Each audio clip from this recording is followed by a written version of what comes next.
नमस्कार, मैं हूं कमल श्रीमाली। आप सभी का बहुत बहुत स्वागत, अभिनंदन हमारे चैनल में और मई 2020 मासिक राशिफल के इस एपिसोड में। यदि आप उड़ सकते हैं तो उड़ने की कोशिश कीजिए, और यदि आप उड़ नहीं सकते हैं तो बहुत तेज भागने की कोशिश कीजिए, और यदि बहुत तेज भाग नहीं सकते हैं तो बहुत तेज चलने की कोशिश कीजिए, और बहुत तेज नहीं चल सकते हैं तो रैंक करके आगे बढ़ने की कोशिश कीजिए, लेकिन निरंतर आगे बढ़ते रहिए। घड़ी को देखिए मत, घड़ी जो करती है वो करने का प्रयास कीजिए, अर्थात निरंतर चलते रहिए, क्योंकि चलते रहने से ही हम समस्याओं का समाधान प्राप्त कर सकते हैं। चलते रहने से ही हम अपने गंतव्य तक, अपने टारगेट तक, अपने लक्ष्य तक पहुंच सकते हैं। और यही सबसे बड़ा कॉन्फिडेंस है, सबसे बड़ा आत्मविश्वास है कि मैं निरंतर प्रयास करता रहूंगा और मैं ये कर सकता हूं। हर सफलता की शुरुआत पहले सेंटेंस से ही हो सकती है और होती है कि ये मैं कर सकता हूं। तो सबसे सफलता की पहली सीढ़ी, फर्स्ट स्टेप वही है, और वही आपने उठाना है।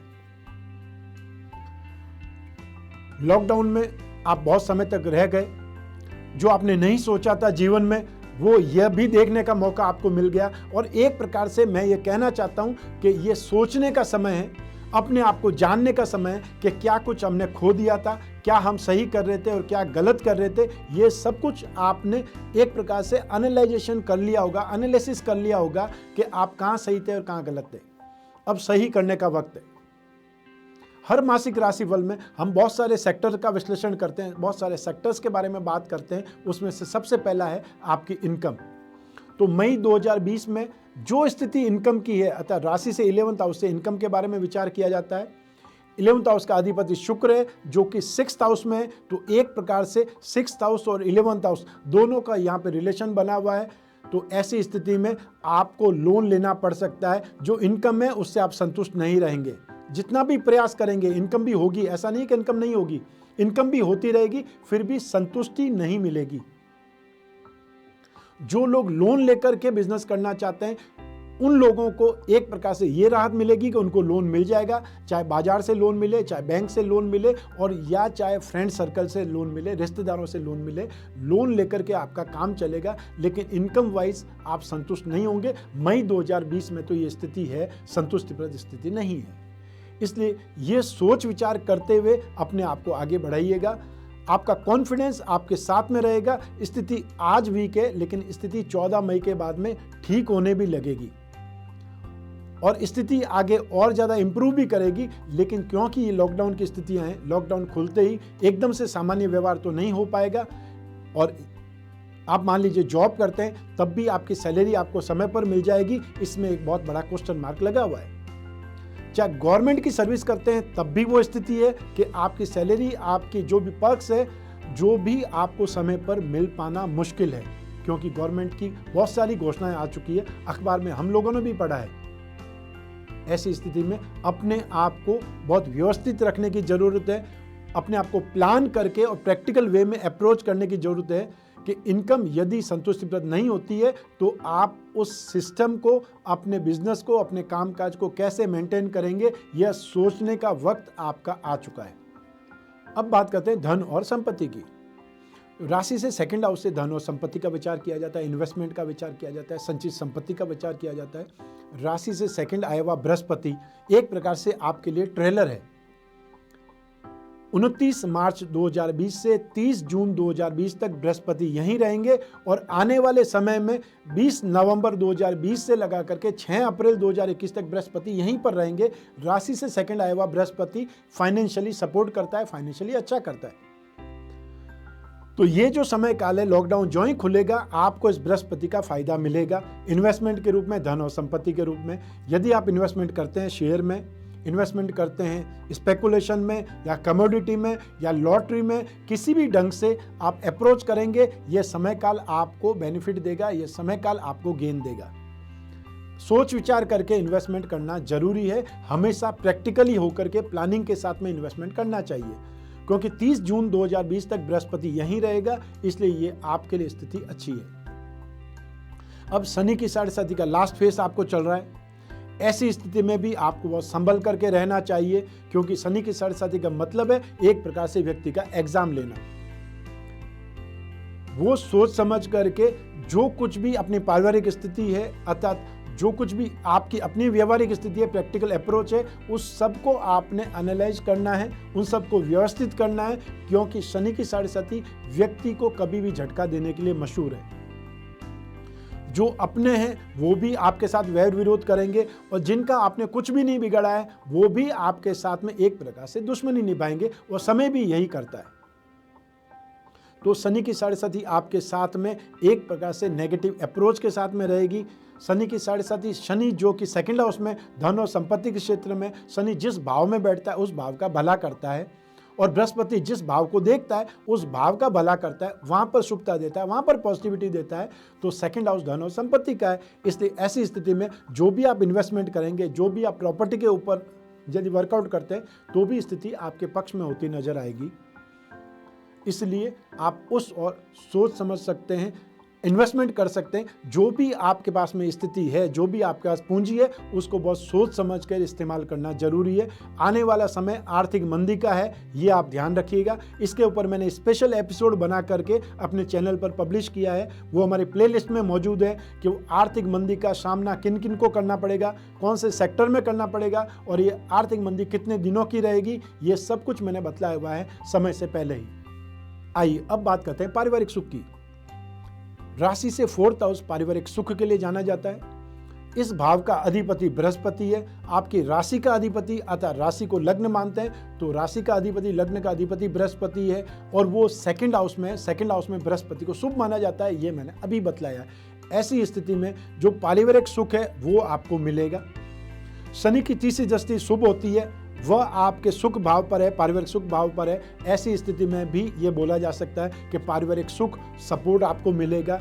हालांकि ये हो सकता है कि छोटे भाई बहन आपको सपोर्ट ना करें, आपके अगेंस्ट चलें, जो आप बोले ठीक उसका अपोजिट वो करें, या स्नेह अपने तो रेस्पेक्ट रिगार्ड की जगह वो आपके साथ अपनी खुन्नस निकालें, ऐसा हो सकता है। और हम ज़्यादातर स्थितियों में ये देखते हैं कि सबसे पहला जो होता है वार, या सबसे पहला जो कुछ भी आक्षेप होता है वो अपनों ही द्वारा लगाया जाता है। वो स्थिति आपको भी देखने को मिल रही होगी। 24 जनवरी 2020 से शनि की साढ़े साथी का थर्ड फेज स्टार्ट हो चुका है, तो 5 वर्ष आपने शनि की साढ़े साथी का फल एक प्रकार से देख चुके हैं कि कैसे स्थितियां आपके पक्ष में होती है और कैसे स्थितियां विपक्ष में चली जाती है, देखते ही देखते। लेकिन फिर भी मई 2020 में पारिवारिक सुख की स्थिति आपके लिए शुभ है, अच्छी है, या ये बोल सकते हैं कि आप आसानी से समय को ढो सकते हैं, समय को निकाल करके लेके चले जाएंगे, इसमें कोई संशय नहीं है। अब बात करते हैं भूमि, भवन और वाहन का। राशि से फोर्थ हाउस से भूमि, भवन, वाहन भी देखा जाता है। बृहस्पति की स्थिति का मैंने आपको वर्णन किया है, वो सपोर्ट कर रही है। और साथ ही साथ जमीन जायदाद का कारक जो होता है, मंगल होता है, वो 4 मई 2020 को राशि से थर्ड हाउस में आ जाएगा, वो आपको सपोर्ट करेगा। ऐसी स्थिति में यदि आप लैंड और बिल्डिंग पर, प्रॉपर्टी पर, जमीन जायदाद पर इन्वेस्टमेंट करना चाहते हैं, उसके बारे में सोच विचार कर रहे हैं, या कोई भी आपकी जो वाद विवाद की स्थिति चल रही थी या प्रॉपर्टी पर, वो सुलझ सकती है, उसमें आपको सपोर्ट हासिल हो सकता है। और यदि कोई कोर्ट केस चल रहा हो और यदि कोर्ट खुल जाते हैं और आपका नंबर आ जाता है, पेशी आपकी हो जाती है, तो वो आपके लिए फेवरेबल रहेगी, वो आपके लिए सपोर्टिव रहेगी, क्योंकि मंगल राशि से थर्ड हाउस में आ जाएगा और 6th हाउस तक उसकी दृष्टि चली जाएगी। आइए अब बात कर रहे हैं शिक्षा के क्षेत्र की। राशि से पंचम भाव से शिक्षा का क्षेत्र देखा जाता है। पंचम भाव का अधिपति मंगल है, जो कि 4 मई 2020 को कुंभ राशि में आकर के बहुत ज्यादा शुभ स्थिति में आ जाएगा, क्योंकि जो भी पापी ग्रह हैं, जो भी क्रूर ग्रह हैं, जो भी गर्म ग्रह हैं, वो राशि से थर्ड स्थान में आकर के, थर्ड हाउस में आकर के 6th हाउस में, 11th हाउस में हमेशा पॉजिटिव सपोर्ट करते हैं। और आपकी कुंडली देखने से और ज्यादा उसका पता चल सकता है। बहुत बार ये होता है कि लोग बोलते हैं आपने अपोजिट बोला, लेकिन मैंने तो उसको भोगा नहीं, तो आपकी कुंडली में वो स्थिति और ज़्यादा बेनिफिट वाली है, अप्रोच वाली है। और समटाइम्स ये होता है कि हम उसको पॉजिटिव बोलते हैं लेकिन लोगों के साथ में नेगेटिव होता है, तो आपकी कुंडली को देखने की आवश्यकता ज़्यादा है। ये जो मैं बोल रहा हूँ मून साइन पर आधारित है, आपकी राशि पर आधारित है, और एक राशि के करोड़ों लोग हो सकते हैं। तो शिक्षा के क्षेत्र में क्योंकि मंगल इस भाव का मालिक है, इसलिए जो भी इंजीनियरिंग से संबंधित होंगे, जो भी टेक्निकल संबंधित होंगे, जो भी ऐसे लोग होंगे जो चाहे पुलिस में है, चाहे सेना में है, या अपने डिपार्टमेंट का एग्जाम देंगे, उन लोगों को बहुत ज़्यादा सक्सेस मिलेगी। और शनि और बृहस्पति दोनों साथ में, ऐसी स्थिति में भी ये बोला जाता है कि तकनीकी क्षेत्र में जो भी लोग एग्जाम देंगे, जो भी लोग स्टडी कर रहे हैं, उनको सपोर्ट मिलेगा। बृहस्पति इस समय काल में आपकी राशि के लिए बहुत सही स्थिति में, इसलिए जो भी फाइनेंस से संबंधित, इकोनॉमिक्स से संबंधित, या जो MBA इन फाइनेंस कर रहे हैं या मैनेजमेंट से संबंधित जो भी कोई भी कोर्स कर रहे हैं, बृहस्पति आपको सपोर्ट देने की स्थिति में, क्योंकि बृहस्पति की दृष्टि 6th हाउस में कंपटीशन के भाव पर है। शिक्षा के क्षेत्र में कंपटीशन की ही बोलबाला है, कंपटीशन ही देखा जाता है। ऐसी स्थिति में ये मैं आसानी से कह सकता हूँ कि समय काल आपके फेवर में है। शिक्षा के क्षेत्र में जो भी स्टूडेंट हैं, जो भी धनु राशि के स्टूडेंट हैं, उन लोगों ने जो भी मेहनत की है उसका परिणाम आपको अच्छा मिलेगा। जो आपने नहीं सोचा है उससे ज़्यादा बेटर मिलेगा। और जो समय बचा हुआ है, यदि आप अपने आप को पूरा उसमें झोंक देते हैं तो अनएक्सपेक्टेड सक्सेस आपको मिल सकती है। आइए अब बात करते हैं संतान सुख की। राशि से पंचम भाव से संतान सुख भी देखा जाता है। मंगल उस भाव का मालिक है। मंगल की राशि बदलते ही यहाँ पर भी फर्क पड़ेगा। बृहस्पति भी आपको सपोर्ट कर रहा है, क्योंकि संतान का कारक बृहस्पति होता है, धन का कारक बृहस्पति होता है, गृह सुख का कारक बृहस्पति होता है, धार्मिक क्रियाकलापों का या धर्म का अधिपति बृहस्पति होता है, और साथ ही साथ गेन का अधिपति बृहस्पति होता है। ऐसी स्थिति में बृहस्पति की जो पोजीशन है वो काफ़ी बेटर है, उससे आपको सपोर्ट मिलेगा, संतान से आपको सुख मिलेगा। संतान आपके जो भी कहने में रहेगी, कायदे में रहेगी, जो भी आपने अपने घर की व्यवस्था बनाई हुई है वो उसमें अपने आप को ढाल लेगी। और ये समय काल संतान पे ज़्यादा ध्यान देने का है और आप उसमें सफल साबित हुए हैं। संतान यदि स्टूडेंट है, संतान यदि विद्यार्थी है, तो ऐसी स्थिति में वो बहुत अच्छे ढंग से स्टडी कर रहे हैं, बहुत अच्छे ढंग से प्रयास कर रहे हैं। ऐसी स्थिति में भी आपको संतोष हासिल होगा। अतः संतान से संबंधित कोई भी कष्ट आपको मिलने का संयोग नहीं है इस मई 2020 में। अब एक और बात यहाँ पर आती है, वो आती है अपने परिवार को आगे बढ़ाने की, संतान ग्रहण करने की या गर्भ धारण की, कंसीमेंट की। उस स्थिति में भी यह समय काल आपको सपोर्ट करता है। लेकिन यदि आप थोड़ा सा मैनेज कर सकते हैं, समय को टाल सकते हैं, तो आपको 30 जून के बाद में स्थिति और ज़्यादा बेटर वे में मिलेगी, जब बृहस्पति अपनी मूल त्रिकोण राशि अर्थात धनु राशि में आ जाएंगे, आपकी राशि में आ जाएंगे। तब पंचम दृष्टि संतान भाव पर होगी, सप्तम भाव पर भी होगी और भाग्य भाव पर भी होगी। तो उस समय काल में आपको गेन ज़्यादा होगा। जो आप चाहते हैं वैसी संतान, वैसी गुणवान संतान, या ये बोल सकते हैं कि बिना किसी तकलीफ के आपको अपने परिवार को आगे बढ़ाने का मौका मिल सकता है। ये समय भी नेगेटिव नहीं है, लेकिन बहुत अच्छा समय आने के लिए आपको 30 जून निकलने का वेट करना चाहिए। आइए अब बात करें आपके स्वास्थ्य की। राशि से 6th हाउस से स्वास्थ्य के बारे में विचार किया जाता है। इस भाव का अधिपति शुक्र है, स्वराशि में है। शुक्र स्वराशि में और 11th हाउस का भी स्वामी है। सिर्फ एक ही स्थिति आपको बचा रही है, वह है बृहस्पति की दृष्टि। तो बृहस्पति की पंचम दृष्टि 6th हाउस पे होने से रोगों से कुछ % बचाव होगा। लेकिन आने वाली 14 मई 2020 से जब सूर्य भी यहाँ पर आ जाएंगे, तब सुरक्षा, तब सेफ्टी आपको ज़्यादा महसूस होगी। वहाँ तक आपको बहुत सावधानी रखनी चाहिए। शुक्र से संबंधित जो रोग होते हैं, ठीक है, चाहे वो फर्टिलाइजेशन से संबंधित हो सकते हैं, चाहे वो गुप्त रोग हो सकते हैं, चाहे वो एब्नॉर्मल पार्ट से संबंधित रोग हो सकते हैं, और चाहे वो कोई न कोई ऐसी डिजीज हो सकती है जिसको आप स्किन से जोड़ सकते हैं, जिससे आप संक्रमण से जोड़ सकते हैं। और ये जो महामारी फैली हुई है उससे भी आपको बहुत ज़्यादा बचाव की ज़रूरत है, बहुत ज़्यादा सावधानी रखने की ज़रूरत है। ऐसा नहीं है कि आपको होने ही वाली है, लेकिन आपको सावधान रहना चाहिए, स्पेशली 14 मई 2020 तक ज़्यादा रहना चाहिए। अब बात करते हैं शत्रुओं की, विरोधियों की, आपसे द्वेष रखने वाले व्यक्तियों की। बृहस्पति की दृष्टि 6th हाउस पर, 6th हाउस का अधिपति शुक्र स्वराशि का, और आने वाले समय में सूर्य भी यहाँ पर आ जाएंगे। तो एक प्रकार से विरोधियों से रक्षा तो होगी, लेकिन यहाँ पर शुक्र होने से आपको लोन से संबंधित जो भी स्थितियाँ हैं वो आपको प्राप्त हो सकती है। अतः जो लोग कर्ज लेना चाहते हैं, ये स्थिति उनको सपोर्ट करती है। लेकिन विरोधी आपको स्पेशली परेशान करने की स्थिति में रहेंगे, तो आपको बहुत ज़्यादा सावधान होकर के अपने आप को संभालना चाहिए। शुक्र यहाँ पर विराजमान है। ऐसी स्थिति में जो भी फीमेल्स हैं, अर्थात चाहे आपके वर्किंग एनवायरनमेंट पे हो या आपका किसी से वैर विरोध है, वो महिला है, ऐसी स्थिति में आपको बहुत ज़्यादा सावधान रहना चाहिए और जहाँ तक हो सके महिलाओं का सम्मान करना है, अर्थात व्यर्थ में उलझना नहीं है, कोई भी अपशब्द नहीं बोलने हैं और जो भी स्थिति है उसको ठीक ढंग से टैकल करने की आपने सामर्थ्य होनी चाहिए। इसलिए धैर्य और संयम दोनों बनाए रखने की मैं सलाह दूंगा। विरोधी आपका कुछ बिगाड़ पाएंगे ऐसा नहीं है, लेकिन जब आकस्मिक कोई घटना होती है, जब व्यर्थी कोई आरोप लगते हैं, आक्षेप लगते हैं, तो एक बार तो सभी स्थितियां हमारे को प्रतिकूल नजर आती है। इसलिए आप मेंटली प्रिपेयर होकर के इस बारे में सावधान रहिएगा। आपके दिमाग में ये बात जरूर कौंधनी चाहिए ऐसी कोई भी समस्या आने पर। आइए अब बात करते हैं दाम्पत्य सुख की। राशि से सप्तम भाव से दाम्पत्य सुख के बारे में विचार किया जाता है। सप्तम भाव का अधिपति बुध है, जो इस समय एक केंद्र का अधिपति होकर के त्रिकोण में सूर्य के साथ में बुध आदित्य योग बना रहे हैं। लेकिन 9 मई 2020 को बुध भी राशि से 6th आ जाएंगे, रोग भाव में आ जाएंगे, सप्तम भाव से द्वादश भाव में आ जाएंगे। ऐसी स्थिति में भी आपको दाम्पत्य सुख से संबंधित समस्याएं उत्पन्न हो सकती है। 9 मई तक तो स्थिति आपके पक्ष में है।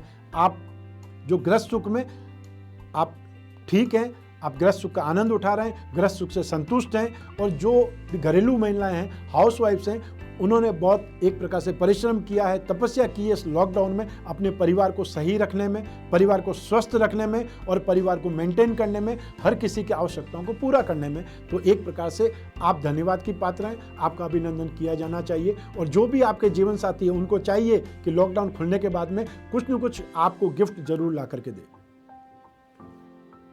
तो ये तो रही गृहस्थ सुख की बात।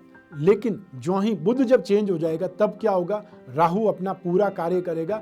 राहु व्यर्थ के कानाफूसी होती है, व्यर्थ की चुगली करने का काम या अपने दिमागी घोड़े दौड़ाने का काम हो सकता है। ऐसी स्थिति में आप दाम्पत्य सुख में अपना दिमाग का इस्तेमाल नहीं करें, व्यर्थ के आक्षेप या आरोप प्रत्यारोप से दूर रहें। जैसा कि मैंने अभी बोला था कि कोई न कोई महिलाओं से आपके मतभेद हो सकते हैं, मनमुटाव हो सकता है, आक्षेप लग सकते हैं। ऐसी स्थितियों में भी यह भी स्थिति एक ही स्थिति इसमें गौर करने लायक है कि आपको धैर्य और संयम का परिचय देना होगा इस समय काल में, ताकि गृहस्थ सुख में कोई समस्या नहीं आए, गृहस्थ सुख में कोई बाधा नहीं आए और ये लॉकडाउन खुलने के बाद में अचानक से आपके जीवन में, पर्सनल लाइफ में कोई विस्फोटक स्थिति नहीं हो पाए। क्योंकि इस समय सारी स्थितियां बहुत ही सकुचाई हुई है, अतः सारी स्थितियां एकदम ठंडी है। अचानक से मौका मिलते ही वो सब कुछ सामने आ सकता है। जो कुछ आपने बोला है वो कुछ नोटिस किया जा सकता है। इसलिए इस समय काल को धैर्यपूर्वक आप पार करें, स्पेशली 24 मई 2020 तक। अब बात करते हैं प्रेम प्रसंगों की। सप्तम भाव का अधिपति बुध, वो स्थिति मैंने आपको बतलाई है। शुक्र स्वराशि का है। पंचम भाव का अधिपति, पंचम भाव से मित्रता देखी जाती है, उस भाव का अधिपति मंगल है, जो 4 मई से राशि से 3rd आकर के सपोर्ट करेंगे।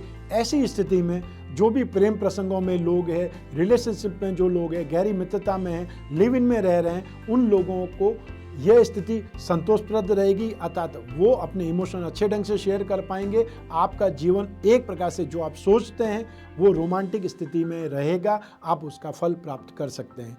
और जो लोग सिंगल हैं उनको भी लॉकडाउन खुलने के बाद में कोई न कोई साथी जरूर मिलने वाला है, जिसके साथ में वो अपनी मित्रता आगे बढ़ा सकते हैं, इमोशन शेयर कर सकते हैं, या ये बोल सकते हैं कि कोई न कोई साथी तो चाहिए बात करने के लिए। वो स्थिति आपके साथ में भी हो सकती है। आइए अब बात करते हैं आपके कैरियर की। राशि से 10th हाउस से आपके कर्म, आपका कैरियर, आपका प्रोफेशन, आपका जॉब, आपका व्यवसाय, इसका विश्लेषण किया जाता है।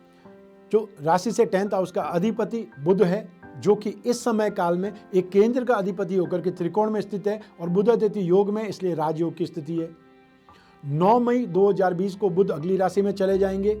लेकिन बृहस्पति की दृष्टि, बृहस्पति की 9वीं दृष्टि आपके कैरियर स्थान पर है और बृहस्पति की दृष्टि का एक प्रकार से शुभत्व यह है कि जिस भाव पर पड़ती है उस भाव का शुभ फल मिलता है। तो ऐसी स्थिति में आपके कैरियर में इंप्रूवमेंट आएगा, आपके कैरियर में जो आर्थिक स्थिति है वो और बलवान होगी, या कैरियर में जो लॉकडाउन खुलने के बाद में स्थिति सामान्य होनी चाहिए वो तेजी से सामान्य होगी और आप अपने बिजनेस को और ज़्यादा अच्छे ढंग से डेवलप कर पाएंगे। जो आपने विचार किया, जो आपने प्लानिंग की है लॉकडाउन में, जो अपने बिजनेस को बढ़ाने के बारे में, अपने प्रोफेशन को इम्प्रूव करने के बारे में जो भी प्लानिंग की है, वो प्लानिंग आप यूज़ करें, वो प्लानिंग का आप इस्तेमाल करें, तो आप बहुत तेजी से उन्नति करेंगे, प्रगति करेंगे।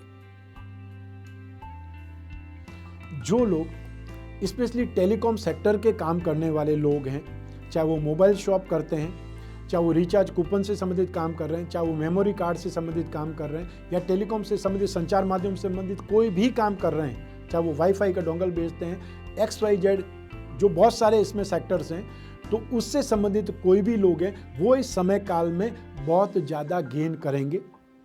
साथ ही साथ वो लोग जो अनाज का काम करते हैं, दालों का काम करते हैं, यूटेंसिल्स का काम करते हैं, फाइनेंशियल एनालिसिस का काम करते हैं, फाइनेंशियल कंपनी का काम करते हैं, वो लोग भी इस समय काल में बहुत तेज़ी से सामान्य गतिविधि की ओर आगे बढ़ेंगे। लेकिन आर्थिक मंदी का ये दौर आने वाला है, उसके लिए स्पेशल एपिसोड मैंने बनाया हुआ है, वो एक बार जरूर देखिएगा ताकि आप उसके बारे में पहले से अवेयर हो पाएँ और उसके लिए मेंटली प्रिपेयर हो पाएँ। तो कैरियर के क्षेत्र में ये समय काल आपके लिए अनुकूल है, नेगेटिविटी की संभावना नहीं है। आइए अब बात करते हैं आपके पिता के सुख की। राशि से दसम भाव से पिता के सुख का विचार किया जाता है और राशि से दसम भाव का कारक सूर्य होता है, पिता का कारक सूर्य है।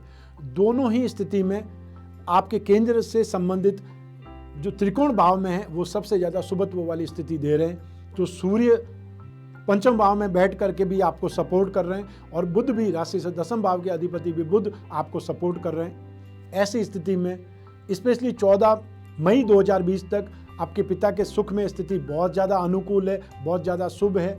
और यदि आपके पिताजी आपके साथ में नहीं हैं, इस लॉकडाउन में कोई और शहर में रहते हैं, तो भी बहुत जल्दी आपका उनसे मिलना आने वाला है, अर्थात आप दोनों का सामंजस्य और ज़्यादा अच्छा होने वाला है और ज़्यादा स्नेह अपनत्व बढ़ने वाला है। और सूर्य 14 मई 2020 को अगली राशि में पहुंच जाएंगे, राशि से 6th हो जाएंगे, तो और ज़्यादा अनुकूल स्थिति आएगी, क्योंकि राशि से 6th हाउस में सूर्य अनुकूल परिणाम देते हैं। ऐसी स्थिति में पिता का सुख मई माह में आपके लिए काफ़ी बेटर है। स्पेशली 14 मई के बाद में जो इम्प्रूवमेंट है या पॉजिटिविटी है वो और ज़्यादा स्ट्रेंथ पाएगी, अतः अनुकूलता और बढ़ेगी। ये था मई 2020 का राशिफल। आपको ये राशिफल कैसा लगा, या इस राशिफल में आप और क्या सेक्टर जोड़ना चाहते हैं और क्या आपके सुझाव हैं, वो आप कमेंट बॉक्स में ज़रूर बतलाएं। यह समय काल जो लॉकडाउन का है, हमने मई माह के भी सारे शेड्यूल्स एक प्रकार से पोस्टपोन कर दिए हैं, कैंसिल कर दिए हैं। इसलिए कोई भी शहर में कोई भी प्रवास कार्यक्रम, जो भी कंसल्टेंसी का कार्यक्रम है, वो सभी रद्द हैं। ऐसी स्थिति में आप जो भी अपनी कुंडली का विश्लेषण कराना चाहते हैं, जो भी आपकी जिज्ञासा है, जो भी आप अपनी कुंडली से संबंधित कुछ भी पूछना चाहते हैं, उसके लिए टेलीफोनिक कंसल्टेंसी की सर्विसेज हमारी चालू है और चालू रहेगी। ऐसी स्थिति में जो स्क्रीन पर व्हाट्सएप के नंबर आते हैं या हमारे ऑफिस के नंबर आते हैं लैंडलाइन के, उस पर आप संपर्क स्थापित कर सकते हैं। आप टाइम स्लॉट बुक कर सकते हैं, जिससे आप और मैं जो भी आपकी जिज्ञासाएं फ्यूचर से संबंधित, आपके प्रेजेंट कारोबार से संबंधित, आर्थिक महामंदी से संबंधित, कि आपको क्या निर्णय लेना चाहिए, आपको किस क्षेत्र की ओर जाना चाहिए, या यदि कोई नया बिजनेस स्टार्ट करना चाहते हैं तो कौन सा करना चाहिए, इस बारे में हम विस्तार से चर्चा कर सकते हैं, विश्लेषण प्राप्त कर सकते हैं, सिर्फ और सिर्फ आपकी कुंडली के आधार पर। स्वस्थ रहिए, प्रसन्न रहिए, अपना अपने परिवार का बहुत बहुत ख्याल रखें। आप सभी को मेरा नमस्कार, बहुत बहुत शुभकामनाएं। ईश्वर आपकी रक्षा करे। धन्यवाद।